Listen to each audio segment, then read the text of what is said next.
Sinimulan na ni bagong Agriculture Secretary Francisco Tiu Laurel Jr. ang balasahan o reorganization sa Department of Agriculture sa pagsisimula ng taong 2024. Kasunod ito ng kanyang mga inilabas na special orders na naglilipat kay Yusek Mercedita Zumbilya bilang Undersecretary for Bureaus mula sa dating Yusek for Policy, Planning and Regulations.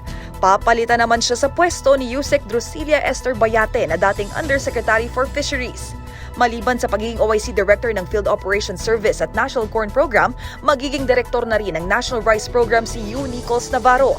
Hahalili naman sa pwesto ni Yusek Agnes Miranda si Telma Tolentino na magsisilbing Undersecretary for Finance, habang si Yusek Roger Navarro ay magiging OIC sa Office of the Undersecretary for Rice Industry Development na dating pinamumunuan ni Yusek Leocadio Sebastian na siya ngayong nagsisilbi bilang advisor ni Secretary Laurel hanggang sa huling araw ng Enero.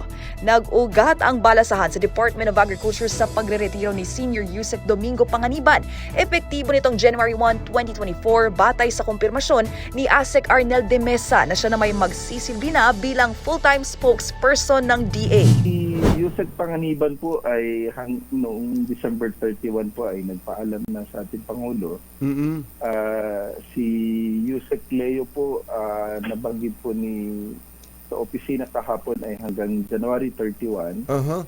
So for the meantime siya po ay inassign muna bilang advisor ni Secretary Laurel hanggang January 31.